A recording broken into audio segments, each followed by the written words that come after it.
मेरी शुभकामनाएं, दुआएं और धन्यवाद और हर्ष है इस बात का कि आप इस तरह से यादव जी की याद को बनाए हुए हैं, स्मृति को बनाए हुए हैं और आगे भी बनाए रखेंगे।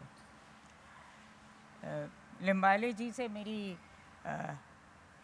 मुलाकात कई बरसों पहले चेन्नई में एक बार हुई थी, मगर किताबों के माध्यम से तो होती रही है।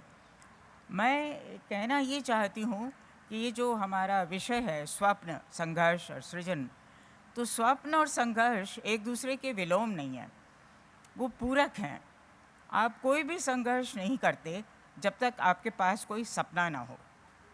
आप संघर्ष करते हैं, अपनी यंत्रणाओं का बयान करते हैं, अपने शोषण का बयान करते हैं, तो सिर्फ बयान नहीं करते, उसके पीछे आपके पास ये स्वप्न रहता है कि ये कुछ समय की बात है कि इस शोषण से मुक्ति मिलेगी, कि इस जातिवाद से, जैसे पहले बात जातिवाद की हुई, जातिवाद से और अन्य तरह के भेदभाव से हमें मुक्ति मिलेगी, ये हमारा सपना रहता है।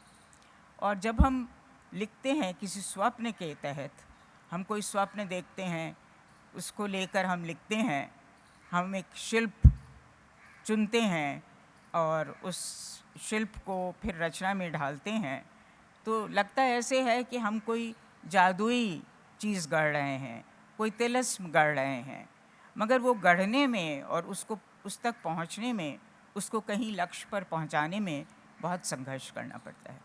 स्वप्न देखने में भी संघर्ष करना पड़ता है। स्वप्न देखना इतना आसान नहीं रहा है आजकल।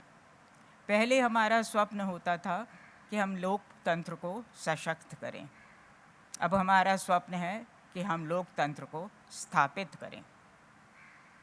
हम कितना भी अपने को बहका लें, इस देश में लोकतंत्र नहीं है। चुनाव होते हैं, चुनाव से हम एक तंत्र स्थापित करते हैं। चलिए हम तानाशाही न कहें, मैं शब्दों की तानाशाही से वाकिफ़ हूँ। हम तानाशाही न भी कहें तो ये एक तंत्र है, एक निरंकुश एक तंत्र है, जो अभिव्यक्ति की स्वतंत्रता का बराबर हनन कर रहा है। और ऐसे में साहित्य लिखना खुद एक बड़ा आंदोलन है। जैसे लिम्बाले जी ने कहा कि वो आंदोलन करते हैं, वो साहित्य लिखते हैं एक आंदोलन की तरह। मैं मानती हूँ कि हम सभी साहित्य जब लिखते हैं, जब हम लिखते हैं तभी लिखते हैं जब हमारे अंदर प्रतिरोध की भावना होती है। जब जो मान्यताएं हैं, जो सदियों से चली आ रही हैं, जो मूल्य हैं, जो स्वीकृत हैं, जो भी हम मान कर चलते हैं कि गुरु ने कहा तो सही ही होगा, कि धर्म में लिखा है तो सही ही होगा, उन सब पर प्रश्न चिन्ह लगाना, उन सब पर संशय करना हमारे मन में जब होता है तभी हम लिखते हैं। यानी हम एक स्वप्न देखते हैं और उसको स्वप्न को साकार करने के लिए हर प्रकार का संघर्ष करने के लिए तैयार रहते हैं। एक बात कहनी बहुत ज़रूरी लग रही है कि जो आज इज़राइल गाज़ा के साथ कर रहा है, बड़ी अजीब बात है कि यहूदियों ने जो हॉलोकास्ट में खुद भोगा था, आज वही वो दूसरे को भुगता रहे हैं, दूसरे को वही कुछ सज़ा दे रहे हैं जो उन्हें मिली थी। उसी तरह वो जाति विभेद कर रहे हैं, धर्म विभेद कर रहे हैं। यहूदियों के लिए ये अपार्थाइड है, वहाँ पर यहूदियों के लिए एक तरह की स्वतंत्रता है, और जो यहूदी नहीं हैं, जो फ़िलिस्तीनी हैं, उनके लिए कोई स्वतंत्रता नहीं है। ये उसी प्रकार से है जैसे दक्षिण अफ्रीका में था।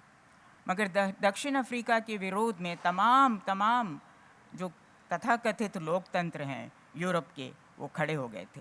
अब सब इज़राइल का साथ दे रहे हैं।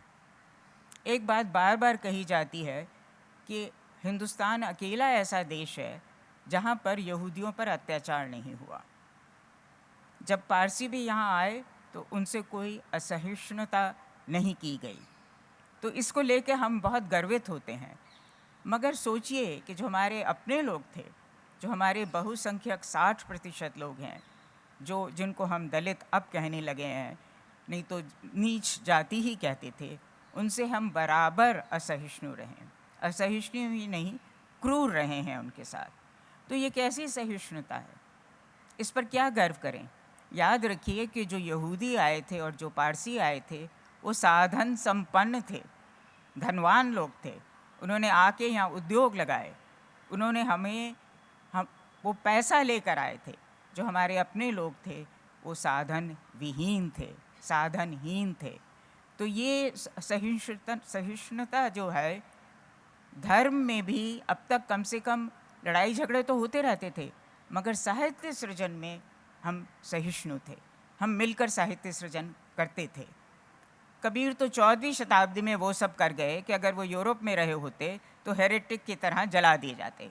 अगर आज के युग में आज रहे होते तो देशद्रोही करार कर दिए जाते।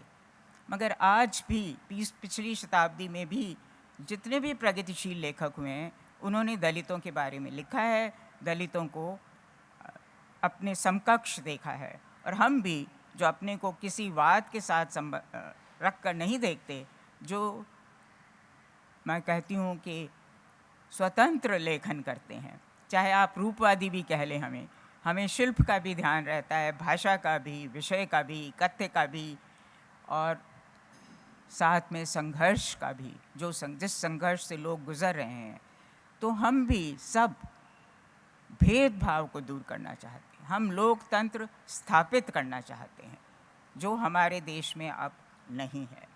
तो इस संघर्ष और स्वप्न को मिलाकर देखें, यही मेरी कामना है, और आपके लिए भी यही मेरी शुभकामना है। नमस्कार।